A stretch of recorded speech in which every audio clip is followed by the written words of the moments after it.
பசங்க பேசுறாங்க, சின்ன பசங்க கட்சியில் இருக்கிறாங்க என்றெல்லாம் பேசுகிறார்களே, மேடைக்கு மேடை ஏறி நாடகம் போட்டு மக்களை ஏமாற்றி இளைஞர்கள் அரசியலுக்கு வரணும், அரசியல் புதுமை பெறணும், புது ரத்தம் பாய்ச்சணும் என்றெல்லாம் பேசிவிட்டு இன்று உங்களை நோக்கி கேள்வி எழுப்பும் போது எங்களை போன்ற இளைஞர்களை சின்ன பசங்க என்று சொல்றீங்களே, உங்க பயம் நல்லாவே புரியுது, உங்க பயம் நல்லாவே புரியுது. ஆனா எழுதி வச்சுக்கோங்க, இந்த சின்ன பசங்க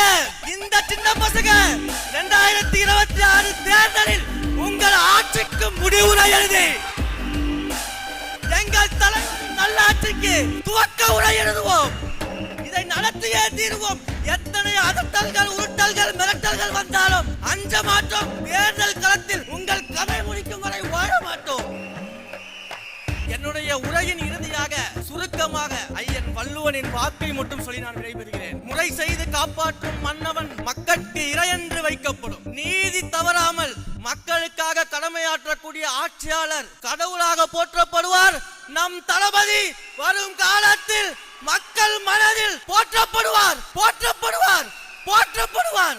2026 தமிழக வெற்றி கழகத்தின் ஆட்சி அமைகிறது. தலைவர் முதல்வர் ஆகிறார், நல்ல ஆட்சி கொடுக்கிறார் என்பதில் எந்த மாற்று கருத்தும் இல்லை. வாய்ப்பளித்த என் உயிரான தலைவருக்கும் அன்பிற்குரிய பொதுச் செயலாளர் அண்ணன் ஆனந்த் அவர்களுக்கும் அனைவருக்கும் நன்றி தெரிவித்து விடைபெறுகிறேன். வெற்றி நிச்சயம்.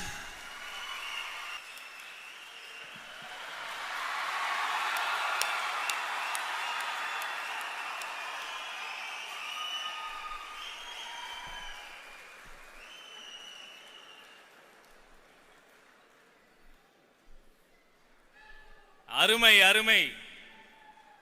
நீ சின்ன பையனே இல்லப்பா, நீ ரொம்ப பெரிய பையன். சின்ன பசங்க பேசுறாங்க, சின்ன பசங்க கட்சியில் இருக்கிறாங்க என்றெல்லாம் பேசுகிறார்களே, மேடைக்கு மேடை ஏறி நாடகம் போட்டு மக்களை ஏமாற்றி இளைஞர்கள் அரசியலுக்கு வரணும், அரசியல் புதுமை பெறணும், புது ரத்தம் பாய்ச்சணும் என்றெல்லாம் பேசிவிட்டு இன்று உங்களை நோக்கி கேள்வி எழுப்பும் போது எங்களை போன்ற இளைஞர்களை சின்ன பசங்க என்று சொல்றீங்களே, உங்க பயம் நல்லாவே புரியுது, உங்க பயம் நல்லாவே புரியுது. ஆனா எழுதி வச்சுக்கோங்க, இந்த சின்ன பசங்க 2026 தேர்தலில் உங்கள் ஆட்சிக்கு முடிவுரை எழுதி எங்கள் தலைவரின் நல்லாட்சிக்கு துவக்க உரை எழுதுவோம்.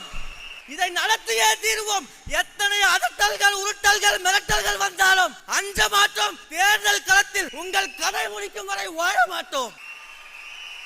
என்னுடைய உரையின் இறுதியாக சுருக்கமாக ஐயன் வள்ளுவனின் வாக்கை மட்டும் சொல்லி நான் விடைபெறுகிறேன். முறை செய்து காப்பாற்றும் மன்னவன் மக்களுக்கு இறையென்று வைக்கப்படும். நீதி தவறாமல் மக்களுக்காக கடமையாற்றக்கூடிய ஆட்சியாளர் கடவுளாக போற்றப்படுவார். நம் தளபதி வரும் காலத்தில் மக்கள் மனதில் போற்றப்படுவார், போற்றப்படுவார், போற்றப்படுவார். 2026 தமிழக வெற்றி கழகத்தின் ஆட்சி அமைகிறது. தலைவர் முதல்வர் ஆகிறார், நல்ல ஆட்சி கொடுக்கிறார் என்பதில் எந்த மாற்று கருத்தும் இல்லை. வாய்ப்பளித்த என் உயிரான தலைவருக்கும் அன்பிற்குரிய பொதுச் செயலாளர் அண்ணன் ஆனந்த் அவர்களுக்கும் அனைவருக்கும் நன்றி தெரிவித்து விடைபெறுகிறேன். வெற்றி நிச்சயம்.